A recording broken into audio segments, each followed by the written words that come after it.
nome é Átila, eu sou professor aqui do Unidif e nos próximos minutos nós estaremos falando sobre dinâmica de bolhas. Vai ser um seminário singelo, bastante simples. Qual foi o objetivo do seminário hoje? Uma linha de pesquisa que eu considero relevante no laboratório é a linha de escoamentos multifásicos.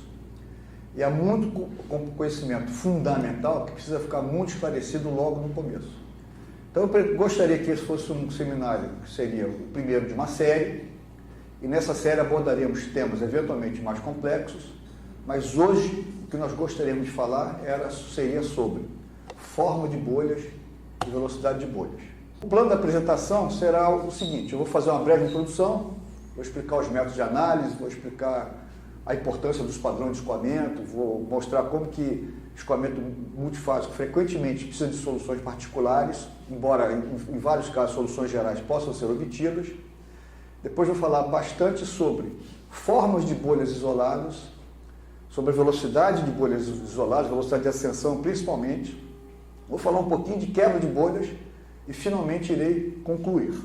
Então, a motivação para a gente apresentar esse seminário é muito clara. A motivação é a abundância dos escoamentos multifásicos na natureza da tecnologia. Os escoamentos multifásicos são eventualmente a regra. A atmosfera é multifásica, o nosso sangue é multifásico. Quer dizer, é muito difícil que duas substâncias escoam na natureza, duas substâncias em forma pura. Normalmente elas escoam de forma misturada. Então, os escoamentos multifásicos também podem se processar de várias formas. Você pode ter, eventualmente, fases líquidas e sólidas misturadas, gás sólidas, líquidos gás, líquido líquidos e combinações dessas várias fases. Agora, uma grande dificuldade na descrição de escoamentos multifásicos diz respeito à determinação da configuração de interface. Eu vou explicar isso aqui em alguns minutos, vai ficar muito mais claro como mesmo pequenas bolhas isoladas sofrem muito com a indeterminação da interface. Recomendações bibliográficas. Eu, logo no começo, ao invés do final, coloquei essas indicações principais, porque um dia, quando eu estava sentado do outro lado, o dia que eu era aluno, na época que eu era aluno, nunca ninguém me mostrou uma lista como essa. Esses livros são absolutamente relevantes para o assunto e eu sugeriria que eles fossem eventualmente consultados ou estudados na ordem apresentada. O livro do Wallace é uma obra-prima e deveria estar no museu pendurado na parede. E o livro do Wallace tem tudo praticamente. Então, assim, é um excelente texto introdutório ao assunto, com rigor matemático e com aproximação da física do problema absolutamente brilhante. O livro do Clift, do Grace e do Weber é um livro muito popular, também muito bom, seguido pelo livro do Gouvier e Aziz. O livro do Gouvier e Aziz está em terceiro colocado porque ele é um livro para engenharia de petróleo. Ele é um livro muito mais amplo que a descrição de escoamentos multifásicos. Ele fala sobre fluidos newtonianos, sobre fluidos não newtonianos. É um livro também absolutamente brilhante. O livro do Ishii e do Ibi, que são assim, livros totalmente clássicos. O Ishii tem livros importantes na descrição, na modelagem matemática de escoamentos multifásicos desde os anos 70. E o livro do Brenner é um livro também bastante recomendado. É um livro de fácil acesso, é um livro que deveria ser consultado. Então, eu tirei esses dois curtos parágrafos do texto do Wallace. Então, ele diz o seguinte: uma fase é qualquer um dos estados da matéria que, simplificadamente aqui, serão caracterizados como gás, líquido ou sólido. Então, essas são assim, as fases da matéria que estamos interessados em descrever.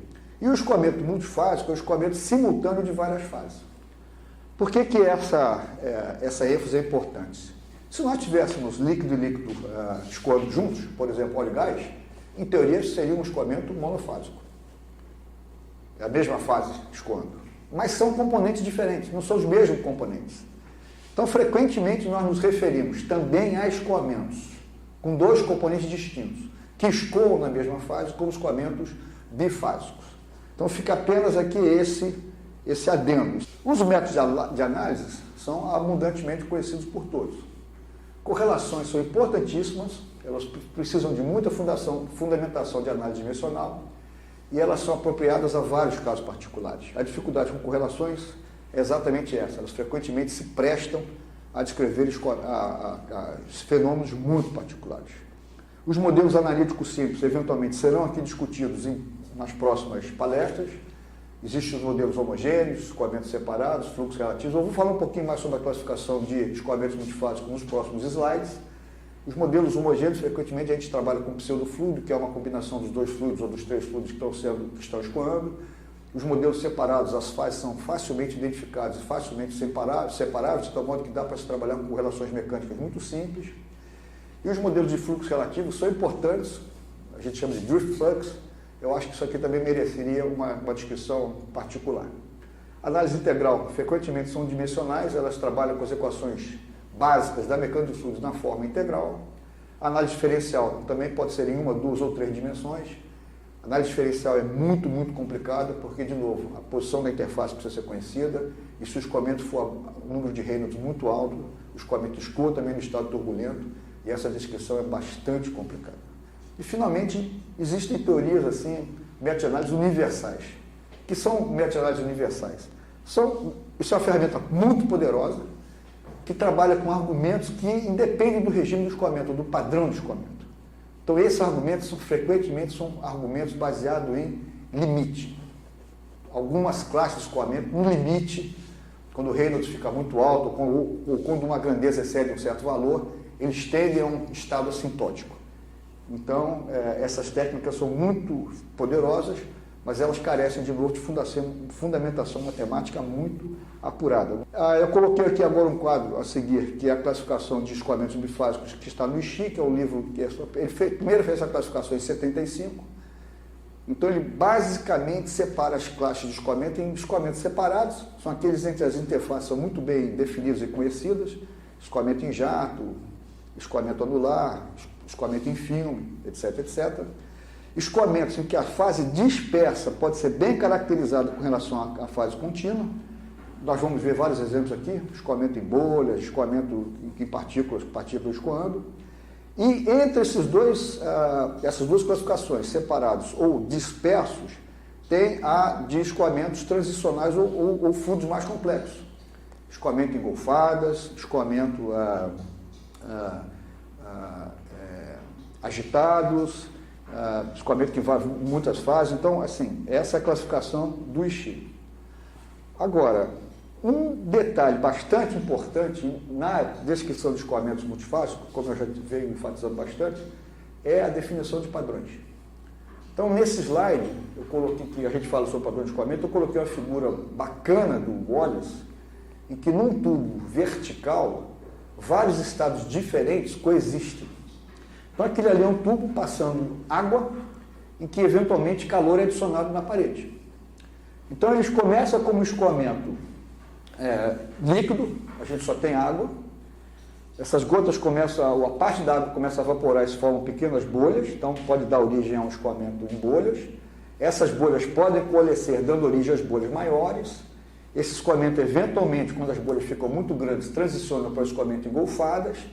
Ele fica muito agitado, eventualmente evoluir para um escoamento anular. Finalmente, muito acima da tubulação, ele pode virar agora um escoamento de gotinhas e, eventualmente, vapor. Então, numa mesma tubulação vertical, eu posso sair da fase líquida para a fase gasosa, vapor de água, passando por todos os estágios intermediários. E aí, o que eu estou descrevendo aqui, claramente, é um mapa típico de escoamentos. Então, muitos modelos mecânicos, eles são desenvolvidos a partir da forma, do padrão em que o escoamento se encontra. Hoje nós vamos querer falar o quê? Sobre uma coisa muito, muito simples, mas ainda muito complexa. O movimento de uma bolhazinha isolada. Então, eu coloquei agora essas figuras apenas para que vocês tenham noção do grau de complexidade de escoamentos multifásicos. Coloquei a figura também para escoamentos horizontais, para deixar que a gravidade estabelecesse heterogeneidade nas figuras. Então, a primeira figura são bolhas, escoamento em bolhas, mas bolhas relativamente grandes, e percebam que o formato delas é absolutamente complexo, difícil encontrar uma bolhazinha perfeitamente esférica aqui, embora a gente veja algumas poucas. Em escoamentos, aqui agora com a fração de gás muito maior, as bolhas são menores, elas tendem à esfericidade, sem dúvida nenhuma.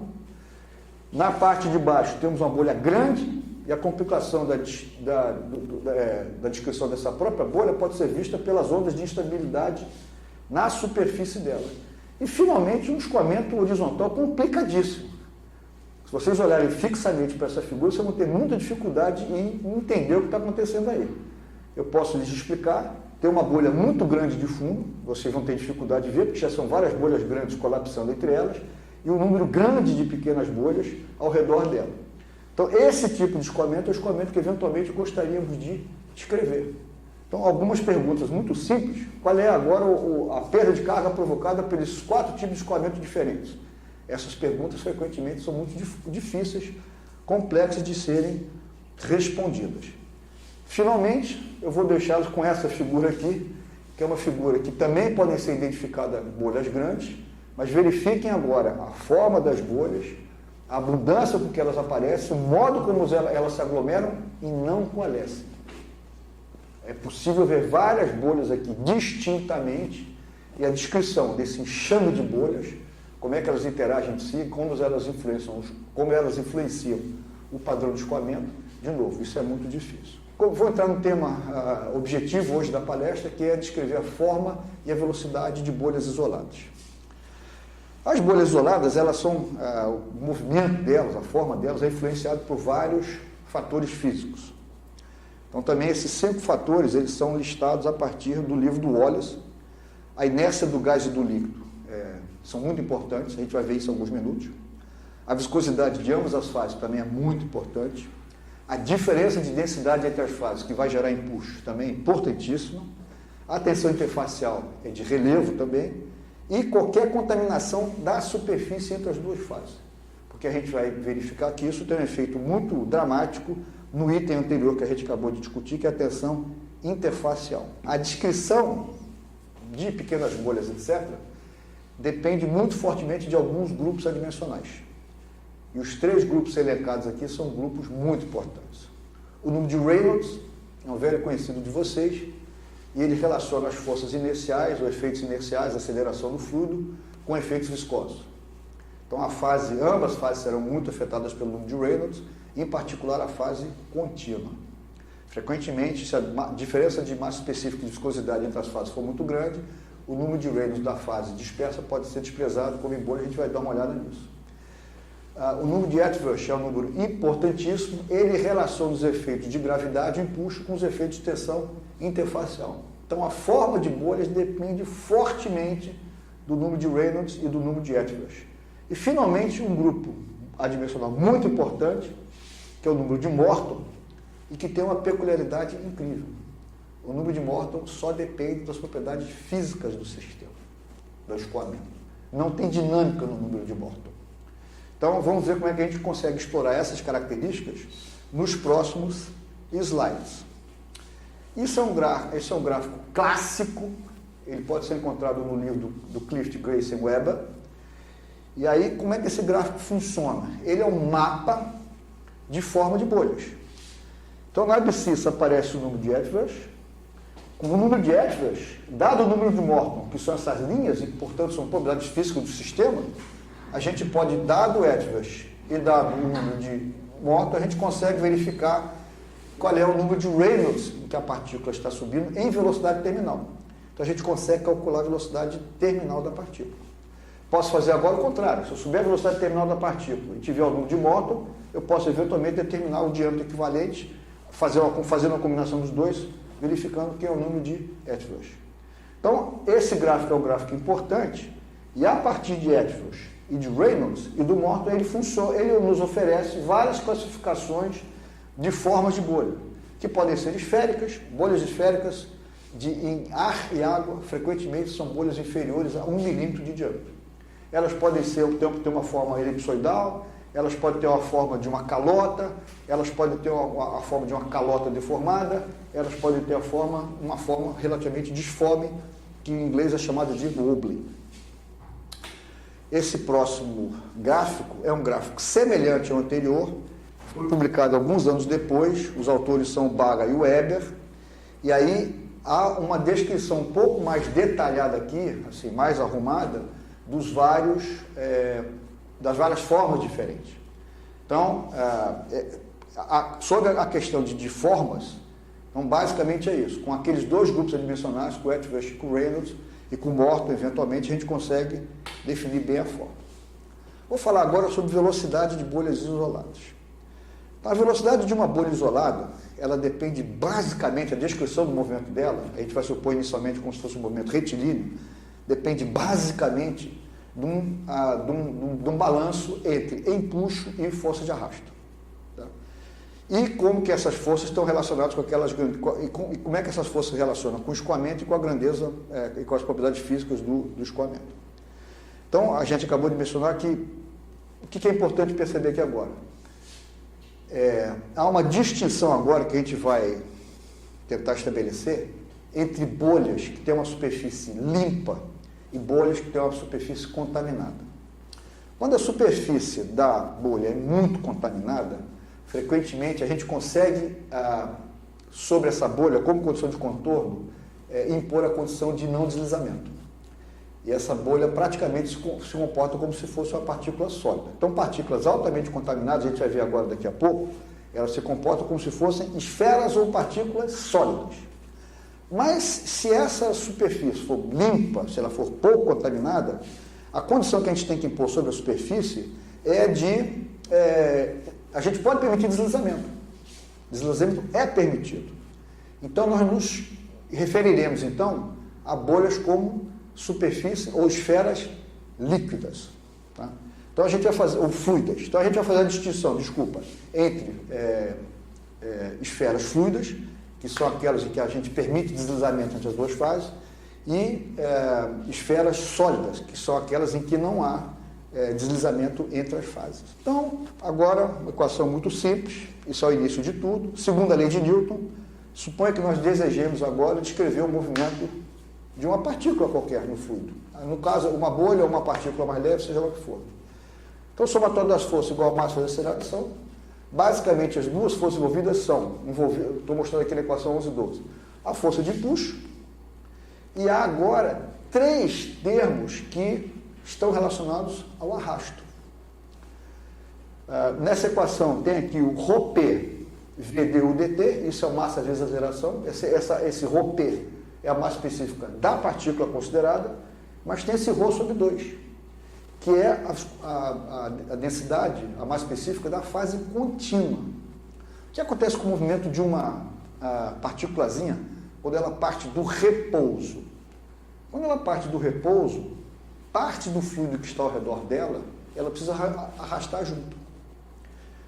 Então, esse fluido ao redor dela, que ela precisa arrastar junto, normalmente é chamado de termo de massa aditiva ou de massa virtual. E é esse termo que está levado em conta aqui. Esse termo só é importante, de novo, enquanto o escoamento for acelerado. Quando ele virar um movimento uniforme, esse termo deixa de ser relevante. E tem um termo também, que é um termo baseado na história do escoamento, que é o termo chamado de Bassett, e esse termo tem a ver com o início, quando se forma a camada limite, quando os vórtices começam a gerar. Esse é um termo difícil de ser computado, ele é um termo que define essa equação íntegro diferencial. É claro que eu poderia reduzir essa equação diferencial derivando da equação mais uma vez, mas esse é um termo chatinho de ser avaliado. Frequentemente nas análises na literatura, esse termo ele é desprezado. Então, essa equação, se vocês desprezarem o termo de Bassett, é uma equação que vocês implementam em matemática em 3 linhas de programação. Isso é muito simples. Sugiro que vocês façam isso. E aí que vocês vão perceber? Vocês vão perceber que a transitoriedade do movimento da partícula é muito rápida. Quer dizer, rapidamente, uma coluna com dimensões relativas, 2 metros, o transitório é muito curto. Então, frequentemente, a maior parte das contas, um número grande das contas, é feita apenas com os termos estacionários. E essa equação diferencial se torna uma equação frequentemente algébrica. Então, isso aqui eu chamei de termo de arrasto de Stokes, que tem várias, aqui tem 3 componentes importantes, variação de pressão, variação de arrasto, de atrito na parede, essa coisa toda, mas isso aqui é no regime de Stokes, isso é para velocidades muito baixas. Eventualmente, para bolhas maiores, isso pode ser agora aperfeiçoado do modo como eu estou apresentando aqui na equação 1130. Então, aparece um termo novo aqui, que é o termo de arrasto, aparece o CD, E a dificuldade no uso dessa equação é que há algumas limitações. Primeira limitação, a gente está supondo que o movimento é retilíneo, etc, etc. A segunda limitação é que o CD precisa ser bem conhecido. E esse CD depende da velocidade do escoamento, eventualmente, ele pode depender do Reynolds, e depende das propriedades da partícula, se ela está contaminada, se não está contaminada, a forma dela, etc, etc. Então isso tudo é bastante complicado. Essa equação e a equação anterior eu tirei do livro do Cliff, como vocês podem, Cliff, Grace Weber, Cliff, Weber, como vocês podem verificar aí.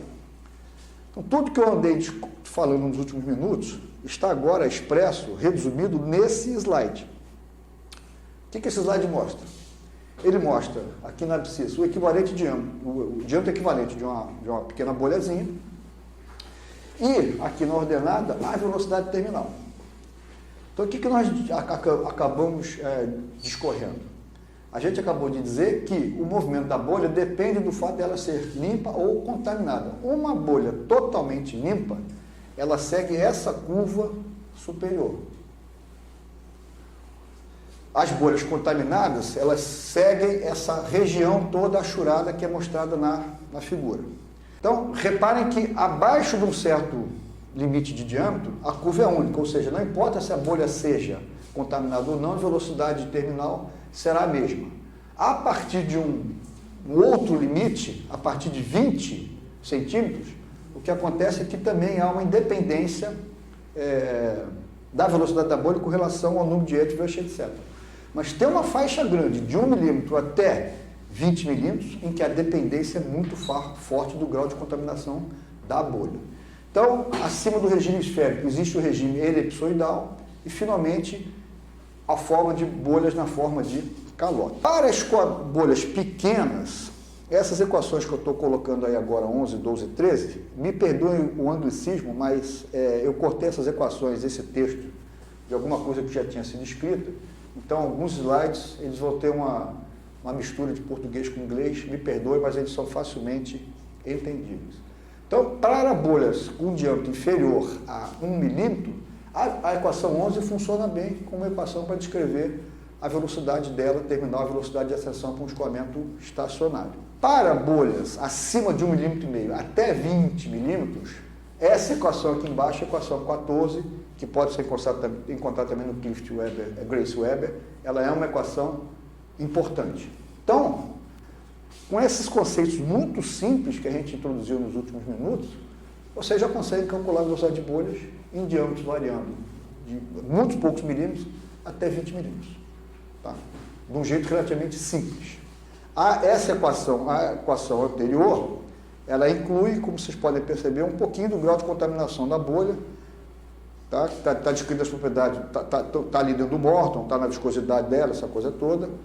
E essa equação que eu acabei de colocar é a equação apenas para a curva superior da figura anterior que eu tinha mostrado. Então, o que acontece quando as bolhas começam a ficar muito grandes? Isso é um problema que foi endereçado pelo Jay Taylor. Esse paper dele, publicado na Royal Society em 55, é uma obra-prima, é outro que deveria estar pendurado num quadro no museu, para todo mundo ficar lá admirando o que foi feito. E ele fez experimentos muito interessantes. Aqui eu coloquei uma figura de uma pequena bolha que ele gerou, ele gastou bastante tempo para tentar perceber como é que as bolhas seriam geradas de uma forma controlada, qual seria o tamanho, fez como é que as velocidades seriam medidas. Isso é um paper absolutamente brilhante, tanto do ponto de vista da concepção experimental quanto do desenvolvimento analítico. O Jay Taylor ele foi assim, a maior figura em mecânica dos fluidos que já existiu, isso não tem nenhuma dúvida com relação a isso. E ele era conhecido por combinar muito o rigor matemático, fazer uma física também muito elegante, ele era físico de formação, com experimentos absolutamente brilhantes. Então ele fez alguns experimentos, ele fotografou as bolhas sendo elevadas, ele verificou qual era a forma delas, ele viu que elas se aproximavam muito de uma calota esférica, e ele, como tinha que medir também a pressão ao longo da bolha, ele fez um negócio super interessante. No mesmo paper em que ele dava de movimento de bolhas, ele fez um experimento em túnel de vento, com uma calota com a forma parecida com a bolha que ele observava, botou os pontos de pressão nessa calota sólida que ele fez, e a partir disso ele comparou, obteve resultados de novo analíticos, e fez a comparação do campo, das velocidades de subida que ele concedia da bolha, com os resultados que ele tinha obtido. Então, de novo, o fluido, a água e o ar são fluidos newtonianos, então, eventualmente, foi um recurso importante que ele utilizou para medir a pressão ao longo da bolha. E ele chegou a uma conclusão importantíssima, que está nessa figura 2.4 desse slide, que é a seguinte: a velocidade de subida dessas bolhas muito grandes, que parecem uma caleta esférica, elas são igual a 2/3 de raiz de GR. Esse R é o raio de curvatura da bolha próximo do ápice dela. Essa é uma relação exata, que ela foi comprovada experimentalmente. E o que isso é muito importante? Não há viscosidade nessa fórmula. Não há tensão superficial nessa fórmula. Esse fenômeno é um fenômeno puramente não viscoso. Isso é sensacional. Essas bolhas grandes são bolhas não viscosas. Raiz de GR. Mas, o que acontece com essas bolhas agora, quando elas ficam muito grandes e eventualmente estão confinadas? É claro que elas começam a sofrer agora o efeito de parede. Então, vários outros autores começaram a estudar o que todas as velocidades que eu coloquei agora para vocês, que a gente tinha visto nos slides anteriores, eram para bolhas ascendendo, né? Velocidade de ascender de bolhas em meios infinitos, em meios ilimitados. Quando há paredes próximas, há efeito das paredes no movimento das bolhas. Então, vários autores, o Collins em particular, vários autores correlacionaram agora as velocidades terminais com efeitos de parede, e frequentemente essas relações elas são expressas com exponenciais e com razões do tamanho da bolha, do diâmetro da bolha com o diâmetro da tubulação. Então eu deixei alguns exemplos aqui para, de novo, grandes bolhas não viscosas, que são as bolhas tipo de Taylor, e para esferas fluidas, para bolhas fluidas, que a gente acabou de discutir o que isso significava. Bom, eventualmente, quando essas bolhas que têm formato de calote começam a ficar muito grandes, estão limitadas por paredes, elas assumem um formato tubular. E o mesmo paper do J. Taylor, que estudou aquelas bolhas com forma de calota, ele também abordou esse problema. E chegou a uma correlação importantíssima, que está nesse slide, que é essa daqui. U dividido por raiz de GA, esse A é o raio da bolha, é 0,464. Então agora, de novo, como é que ele fez esse experimento? Ele fez esse experimento de uma maneira muito simples. O que ele fez? Ele pegou um tubo, encheu de água e abriu a parte do fundo de baixo e deixou o ar entrar. Então ele chamou de um escoamento em que ele estava emptying, né? Vertical tubes, que ele estava vazando tubos verticais ou esvaziando tubos verticais.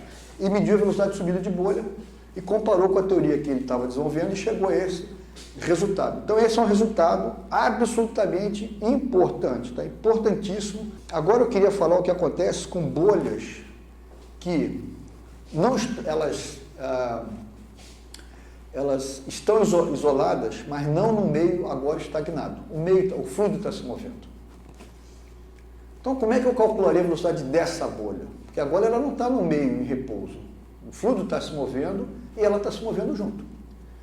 Então, qual que seria a resposta trivial para isso? Olha, eu sei qual é a velocidade dela de subida no meio estagnado, eu sei qual é a velocidade do fluido local, somo vetorialmente os dois, eu tenho a velocidade da bolha. Só que isso tem uma dificuldade. Qual é a dificuldade? Pergunta simples. Qual é a velocidade do fluido? Numa tubulação, o que nós frequentemente sabemos é a vazão máxima ou a vazão volumétrica de ambas as fases.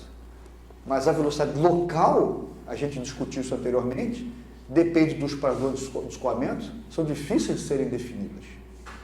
Então o Nicklin, num paper importantíssimo, a partir de teorias que o Zuber e o Findlay tinham desenvolvido junto com o Wallace, eles chegaram à conclusão que a velocidade para uma bolha no meio que se move agora, ela podia ser expressa como um C0 UM, esse UM é a velocidade de mistura, mais a velocidade terminal da bolha. Então, pelo que nós discutimos nos slides anteriores, o UT vocês já sabem calcular, que a gente já tem as correlações. Esse C0 varia frequentemente de 1 até 1,4, o valor preferido é 1,2, A velocidade de mistura é facilmente calculada, a gente consegue então agora, então o que nós sabemos fazer agora? Nós conseguimos calcular velocidade de bolhas isoladas em meios estagnados, bolhas isoladas em meios que se movem e bolhas isoladas em meios que se movem confinados. A gente sabe fazer tudo isso, a partir de correlações bastante simples. Tá? Então, o Nikli, ele, a partir da equação que a gente tinha colocado no slide anterior, ele produziu esse gráfico, e esse gráfico é interessantíssimo. Percebam essa linha horizontal aqui. O que essa linha mostra? Essa linha é a linha que mostra que, independentemente do comprimento da bolha tubular, no slug líquido, a velocidade é a mesma. E essa equação 11 que está aparecendo nesse slide e a equação 12, ambas independem do comprimento do slug. A velocidade, então, dessas bolhas tubulares, velocidade de ascensão, depende das vazões volumétricas dividido pela área, depende da velocidade de mistura, e mais gravidade e diâmetro do tubo. Então, esse também foi um paper importantíssimo, tá? E esses resultados, hoje em dia, são resultados bastante celebrados. Então, a conclusão do Nikli foi essa. Bolhas continuamente geradas longas, que elas sobem através de um líquido estagnado, elas sobem mais rápido do que bolhas que se movem em grupos ou que são continuamente generadas. Então, o que acontece? Quando bolhas são continuamente generadas e se expõem eventualmente à interação com as outras, em particular as esteiras das outras, elas tendem a se mover mais rapidamente. Então, agora eu vou partir para uma parte bastante simples, que também tem relevo, que diz respeito à quebra de bolhas. Bolhas, frequentemente, elas são imersas em escoamentos bastante agitados, bastante turbulentos. E elas tendem a quebrar. E o Rinze e o Kolmogorov, quando estavam discutindo esse fenômeno, eles adiantaram o seguinte conceito, eles introduziram o seguinte conceito. Se eu tenho uma bolha muito pequena e ela interagir com uma estrutura muito grande, um vórtice muito grande, ela tende a ser carregada por esse vórtice. Se essa bolha interagir com um vórtice muito pequeno, o vórtice muito pequeno não tem energia suficiente para fazer com que ela quebre. Então, bolhas ou pequenos glóbulos ou pequenas gotinhas, elas quebram quando elas interagem com estruturas compatíveis com seu próprio comprimento característico. As forças, a pressão dinâmica que bombardeia esses pequenos glóbulos, pequenas gotinhas ou bolhas, é o que eventualmente vai provocar o processo de fragmentação, de quebra das bolhas. E ele introduziu a equação 24, que agora aparece no slide, que é uma equação bastante relevante. Ele expressa o diâmetro máximo de uma pequena bolha ou gotícula através do número de Weber crítico. Isso aqui é um número que pode ser uma constante, mas frequentemente depende da viscosidade envolvida entre as duas fases. De novo, a gente pode ter ar e água, mas a gente pode ter óleo e água. Então, o comportamento de quebra é eventualmente totalmente diferente e fica embutido no Weber. E esse ρL, U2 ao quadrado, são as forças dinâmicas que estão bombardeando a pequena partícula e que vão tentar quebrá-la. Então, o que ele fez? Há que se fazer algum tipo de hipótese sobre o comportamento desse ρ ao quadrado médio para a gente tentar verificar como é que isso quebra. E a hipótese do Kolmogorov é que esse U ao quadrado depende da taxa local de dissipação da energia cinética na forma mostrada na equação 25. Então, agora a gente tem duas equações importantes, as equações 24 e 25, e elas eventualmente dão origem, quando combinadas entre si, à celebrada equação 26. Então, o diâmetro máximo de pequenos glóbulos, eles dependem com a potência inversa de epsilon elevado a 2/5. Então, assim, quanto mais a dissipação local, quanto mais, se o sistema for equilíbrio, quanto mais a energia cinética local aumentar, menores serão as bolhas. E isso é muito evidente, e todo mundo entende isso.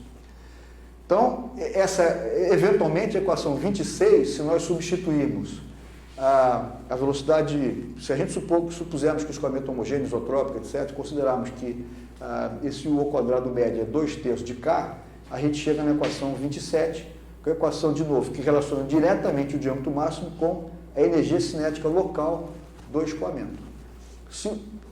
De novo, para fazer essa hipótese, a gente está supondo que o escoamento está em relativo equilíbrio e o que é dissipação, produção e dissipação são a mesma grandeza, elas são iguais. Então, essas equações deveriam funcionar muito bem para um sistema mecânico em estado de equilíbrio. Exemplo de um sistema mecânico em estado de equilíbrio. Você chega em casa de manhã, bota 1 litro de água no liquidificador e liga o liquidificador. E vai embora. Vai fazer a barba, vai ver televisão, não sei o quê. Esqueceu o liquidificador. 1 hora depois você volta na cozinha. O que aconteceu com o liquidificador? Ele está lá. E toda a energia que durante aquele período foi emprestada para o líquido, o que aconteceu com a energia? Ela foi dissipada. E no momento que você chegou na cozinha, o que era instantaneamente como é que chama? Emprestado de energia ao sistema, que era também dissipado. Então esse sistema está em equilíbrio. Então esse sistema ele vai tender eventualmente para uma homogeneização e essas equações deveriam funcionar bem. Só que na vida real não é assim. Os fenômenos são transitórios, eles têm um tempo de elaboração, são muito mais violentos. Então, será que isso aqui realmente funciona adequadamente? Então, nos próximos minutos, o que a gente vai tentar discutir? Nós vamos concluir o que a gente acabou de falar nesse tempo inteiro. Então, perguntas. Qual é o grau de abrangência das relações anteriores? Elas foram deduzidas em situações bastante idealizadas. E são relações simples. Como amplamente eu posso aplicar essas relações? Então, a pergunta 1 se conecta com a pergunta 2. Como as relações descrevem escoamentos complexos? Terceira pergunta. Qual é o estado da arte na descrição do movimento de bolhas isoladas? Tudo que eu apresentei para vocês tem 40 anos. O que o pessoal está fazendo hoje? Hoje eles estão discutindo ainda, estudando uma bolha isolada.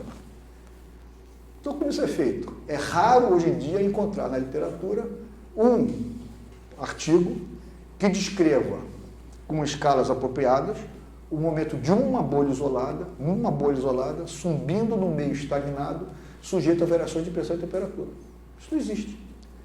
Então, esse é um assunto que está por aí há 70, 80 anos, está 100 anos por aí, tem muita coisa fundamental ainda sendo feita, e quem está agora, muita coisa ainda na área experimental, principalmente também muita coisa na área numérica. E, finalmente, quais são as perspectivas futuras para os métodos de análise atuais? E eu diria o seguinte, como os escoamentos são muito complexos, todos aqueles métodos de análise que nós listamos lá no início, todos eles são atuais. As pessoas podem militar do primeiro ao último, podem usar análise dimensional, podem trabalhar com métodos assintóticos, podem trabalhar com técnicas integrais ou diferenciais, todo mundo de alguma forma estará na fronteira do conhecimento. Por quê? Porque os fenômenos são absolutamente complexos. Então, só para exemplificar a complexidade dos fenômenos, como é que nós vamos terminar o seminário? Falando sobre quebra e coalescência de bolhas grandes e pequenas em expansões e contrações. Então, o que essa figura mostra para vocês são escoamentos de água e ar numa tubulação que tem 10,5 metros de comprimento. O primeiro trecho tem 3 metros e nesse primeiro trecho podem passar escoamentos em bolhas ou escoamentos engolfadas.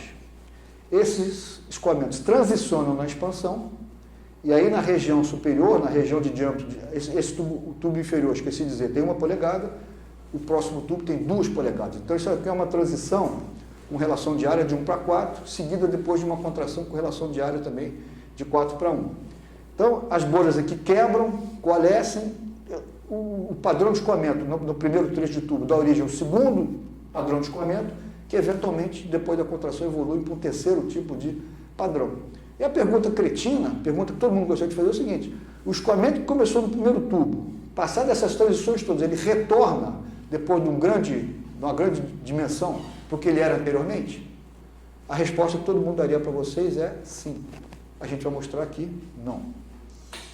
Então, esse quadro é um quadro que dá um quadro muito claro de como é que os diâmetros das pequenas bolhas, como é que eles estão evoluindo ao longo da tubulação. Então, aparece aqui por exemplo, como é que os pequenos diâmetros quebram, depois como eles podem eventualmente coalescer e depois eventualmente quebrar ou coalescer novamente. Então, isso é o quadro dos diâmetros das pequenas bolhas. Isso é o quadro da velocidade das pequenas bolhas. Então aqui a gente tem as velocidades médias, máximas e mínimas das pequenas bolhas. E o que nós gostaríamos de fazer? Comparar essas velocidades ou comparar a forma das bolhas com os gráficos que nós tínhamos visto anteriormente. Isso eu vou fazer em alguns instantes. Isso aqui é o que está acontecendo nos dois gráficos que eu acabei de mostrar. Na expansão, os próximos dois gráficos, eles ilustram o que está acontecendo na contração. Então, isso é um fenômeno. O próximo quadro agora, que vocês veem em cima a fotografia do fenômeno, embaixo uma descrição pictórica, um desenhozinho do que está acontecendo, mostra a complexidade do sistema. Aparecem duas bolhas relativamente grandes aqui, que elas coalescem e, eventualmente, sofrendo muita turbulência, elas quebram. Isso é o contorno que está escrito em verde. Aparecem também aqui contornos vermelhos, uma bolhazinha em vermelho, outra bolhazinha em azul, que quando passam na região de cisalhamento, da região de recirculação, elas quebram por efeito de cisalhamento. Então, aqui nesse fenômeno simples, tem tudo. Tem coalescência, tem quebra, tem essa coisa toda. E, de novo, será que o que o Rienzi fez lá atrás conseguiria prever bem o que está acontecendo aí? Isso agora, a próxima figura, é uma bolha grande entrando na expansão. Então, essa bolha também, ela sofre efeito de instabilidade pela região cisalhante aqui da recirculação. Ela, eventualmente, é formado um menisco, ela quebra. Depois que ela quebra, essa pequena bolha, ela sofre o efeito da esteira da bolha anterior e, finalmente, elas coalescem. Então, esse gráfico, o que ele mostra? Lembra que nós tínhamos deduzido aquela equação do Nicklin lá atrás para prever o comportamento de bolhas tubulares grandes? Pois é. Então, a linha vermelha é a linha dos experimentos, do que foi medido da velocidade dos narizes, passando pela contração.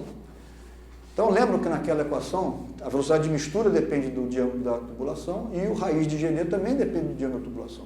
Então, quando a gente passa pela expansão, a velocidade das bolhas deveria sofrer uma variação abrupta. E o azul é a equação lá do Nicklin.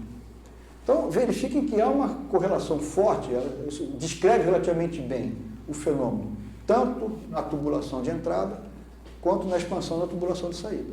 E reparem também o desvio padrão, quer dizer, o modo como o nariz das bolhas oscila e como que a média está relativamente bem representada. Isso é um erro de 20%, de 10% na previsão, 10% na previsão da velocidade. Então, essa tabela agora, ela compara as velocidades das bolhas pequenas.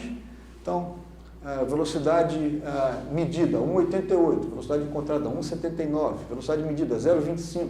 Aqui está mais complicado.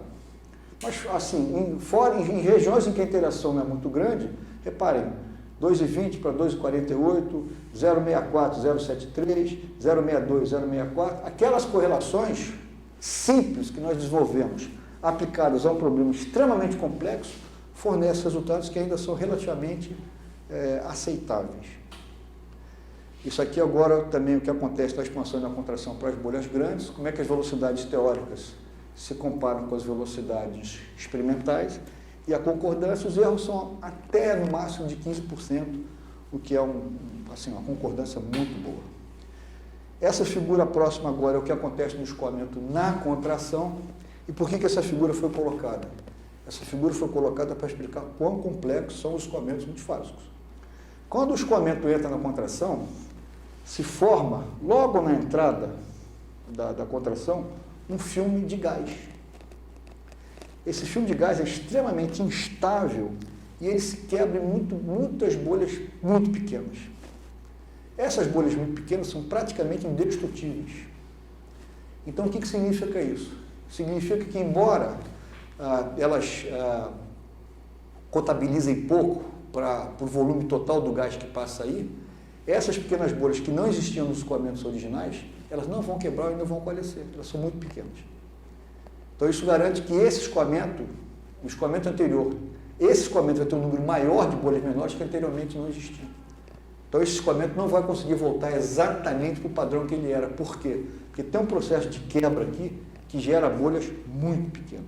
Agora, a gente está mostrando basicamente o que acontece com uma bolha grande, condenando a contração, e ela vai se ajeitando, e basicamente ela é esticada em volume, e essa conta também é uma conta fácil de fazer. Tá? Isso é o que acontece com as velocidades das bolhas grandes, na contração. As duas curvas coincidem. É claro que a dispersão aqui dos dados é absurda. O nariz das bolhas está variando loucamente. Mas as equações 23 e a velocidade medida, a média da velocidade medida, basicamente coincide grandemente. Usando aquela equaçãozinha lá do Kolmogorov, o gráfico da esquerda é o gráfico de K. Então, isso aqui é a energia cinética turbulenta contida no escoamento. Esse é o gráfico da esquerda. O gráfico da direita é o diâmetro máximo de bolhas previsto com aquela equaçãozinha simples do Rhinze barra Kolmogorov.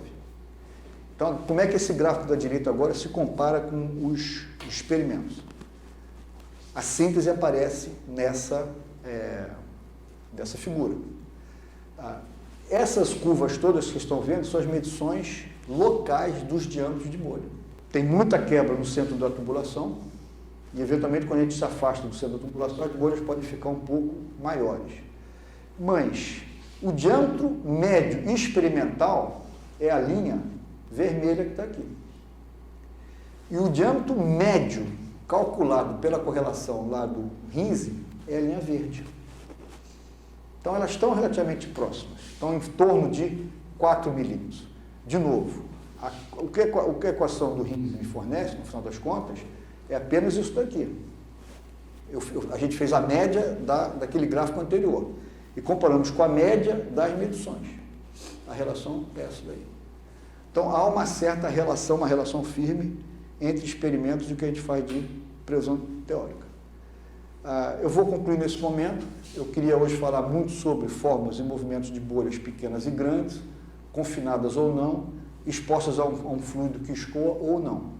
O objetivo da apresentação foi falar assim e apresentar correlações muito simples, e a ideia é que isso sirva de um pequeno início para a gente começar a discutir nas próximas aulas ou nos próximos seminários correlações, fenômenos mais complicados. Então, a gente vai ter que discutir com muita calma como é que escoamentos engolfados se processam, como é que o drift flux, né? Como é que a teoria das velocidades relativas, do fluxo relativo se comporta, essa coisa toda. Então, é isso, pessoal. Eu vou agora encerrar a apresentação desse momento. Obrigado, por favor, aguardem o próximo seminário.